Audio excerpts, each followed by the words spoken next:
अस्सलाम वालेकुम गाइस, मैं हूं उज़मा इरफान, आपकी ऑनलाइन टीचर। आज हमने क्लास 1 उर्दू बी की बुक का यूनिट नंबर 3 करना है। ठीक है, आज हमने सीखना है कि जुमला क्या होता है। तो सबसे पहले हम इसकी तारीफ़, इसकी डेफिनेशन देखते हैं। दो या दो से ज़्यादा अल्फाज की ऐसी तरतीब जिससे पूरा मतलब समझ में आ जाए जुमला कहलाता है। अब आपको अगर याद हो तो हमने पिछले जो लेसन है उसमें पढ़ा था कि अल्फाज क्या होता है। अगर आपने नई वीडियो देखी तो देख लेना। ठीक है, जैसे कि ये पूरा, ये लफ्ज़ बन गया। ठीक है, मतलब ये लफ्ज़ है, और जब ये इकट्ठे होंगे तो ये अल्फाज हैं। ठीक है, तो वो क्या कह रही हैं, दो या दो से ज़्यादा अल्फाज की ऐसी तरतीब जिससे पूरा मतलब समझ में आ जाए, यानी कि कोई ऐसी बात जो आपको समझ में आ जाए ना, वो जुमला कहलाता है। ठीक है, मसलन अब हम ना देखेंगे, इसकी मिसालें देखेंगे कि जुमला होता क्या है। तो ये देखें, जब आप मिसालें पढ़ेंगे ना तो आपको पता चल जाएगा, आइडिया हो जाएगा कि जुमला क्या होता है। ठीक है, अब ये देखें ज़रा, आप लाइक अपने बच्चे को कह रहे हैं कि नमाज पढ़ो। ठीक है, तो आप एक उसको काम कह रहे हैं, एक जुमला बोल रहे हैं आप, ये जुमला है नमाज पढ़ो।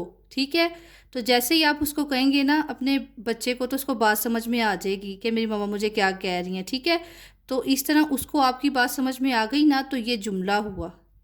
ऐसी बात जो समझ में आ जाए, लफ्ज़ों का ऐसा मजमुआ जिससे कोई बात समझ में आ जाए, उसको जुमला कहते हैं। ठीक है, नमाज पढ़ो। दूसरा देखे जा, आओ गले मिलने। लाइक जैसे ईद होती है तो वो बच्चे एक दूसरे से गले मिल रहे हैं। ठीक है, जैसे ही वो अपने दोस्त को बोलेगा आओ गले मिल लें, तो उसको बात समझ में आ जाएगी, तो ये एक जुमला बन जाएगा। ठीक है, आओ गले मिल लें। नेक्स्ट देखे जा, किताब पढ़ो। ठीक है, जैसे कि आप किसी को कह रहे हैं कि किताब पढ़ो, तो जैसे ही आप बोलेंगे उस बंदे को समझ आ जाएगा कि आप उसको बोल रहे हैं कि मुझे किताब पढ़नी है, यानी कि आपकी बात उसको समझ में आ गई। ठीक है, तो ये होते हैं जुमले। ठीक है, नेक्स्ट देखें जरा, मैं खाना खाता हूँ। लाइक आप मुझे बता रहे हैं कि मैं खाना खाता हूँ, तो मुझे बात समझ में आ गई। सलाम करो। ठीक है, लाइक कि मैं आपको कह रही हूँ सलाम करो, कोई नया पर्सन आया तो मैं आपको कह रही हूँ कि उससे सलाम करो, तो आपको मेरी बात समझ में आ गई और आपने शेक हैंड किया। सादिया पानी पी लो।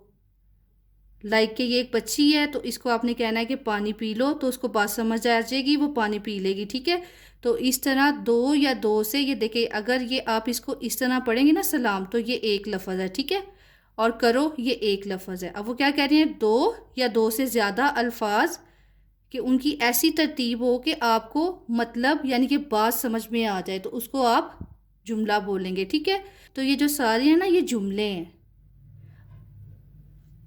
नेक्स्ट पे देखा जाए, नेक्स्ट पे है कलमा। ठीक है, अब हमने देखना है कि कलमा क्या होता है। हर वो लफ्ज़ जिसका कोई ना कोई मतलब हो, कलमा है। जैसे क्या कह रहे हैं वो, हर वो लफ्ज़ लाइक किसी चीज़ जगह का नाम वगैरह। ठीक है, किसी इंसान का, चीज़ का, जगह का नाम वगैरह, जिसका कोई ना कोई मतलब हो, कलमा है। जैसे अब वो देखे आपको मिसाल दे रहे हैं कि कापी, कुर्सी, मेज़, घोड़ा, कलम, गाय, सूरज, आसमान, ज़मीन, दरख्त। ठीक है, अब आप ज़रा इमेजिन करें कि जैसे ही मैं आपको बोलूँगी ना कापी, तो आपको पता चल जाएगा, आपने देखी होगी ना कि ये कापी क्या होता है। ठीक है, तो आपको मेरी बात का मतलब समझ आ जाएगा। लाइक मैं आपको कह रही हूँ कापी मुझे दें। ठीक है, तो आपने कापी देखी होगी, तो आपको मेरी बात समझ आ जाएगी, या मैं आपको बताऊंगी कि कापी क्या होती है तो दिखाऊंगी। ठीक है, तो जैसे ही आपसे बात करूंगी आपको पता चल जाएगा। कुर्सी, जैसे ही कुर्सी बोलूंगी आपको पता चल जाएगा कि कुर्सी वो जो एक वुड की बनी हुई होती है जिस पर हम बैठते हैं। ठीक है, यानी कि आपको जो भी मैं लफ्ज़ बोलूँगी ना, ये रोज़मर्रा ज़िंदगी के होते हैं लफ्ज़, तो आपको बात समझ आ जाएगी कि मैं किस चीज़ के बारे में बात कर रही हूँ। ठीक है, तो इसको क्या बोलते हैं, कलमा। नेक्स्ट पे देखे जा, अब आप मुकम्मल करें। अच्छा, अब ये देखे जा, जो हमने पीछे पढ़ा है ना जुमला, और ये नेक्स्ट वाला है कलमा, इससे रिलेटेड उन्होंने हमें छोटी सी एक्सरसाइज दी है, तो चलें इसको सॉर्ट आउट करते हैं। तो ये देखें ज़रा, जवाब लिखें। ठीक है, उन्होंने आपको सवाल बना के दिए हुए हैं, 1 2 3, आपने जवाब लिखने हैं। पहला देखें ज़रा, दो या दो से ज़्यादा अल्फाज की ऐसी तरतीब जिससे पूरा मतलब समझ में आ जाए, उसे क्या कहते हैं। तो अभी हम पीछे पढ़ के आए हैं, क्या कहते हैं उसे, जुमला कहते हैं।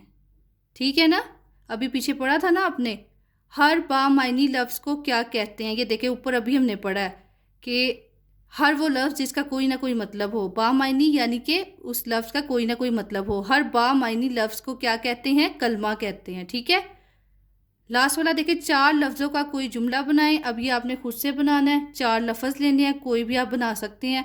तो मैंने बनाया है किताब मेज़ पर है। ये देखिए किताब एक लफ्ज़ है, मेज़ एक है, पर एक है और है एक है। ठीक है, तो ये 4 लफ्ज़ों से एक जुमला बन गया, जिससे बात समझ में आ गई, किताब मेज़ पर है। नेक्स्ट पे देख रहे हैं, नेक्स्ट पे क्या है, दर्ज झैल अल्फाज को तरतीब दें और बामायनी जुमले बनाकर नीचे लिख दें। अब वो क्या कह रहे हैं कि आपने पहले इनको तरतीब देनी है कि कौन सा लफ्ज़ पहले आना है, कौन सा उसके बाद आना है। इस तरह तरतीब देनी है कि जुमला बन जाए, यानी कि बात समझ में आ जाए। ठीक है, अब ये देखो उन्होंने हमें दिया हुआ है वतन पाकिस्तान मेरा।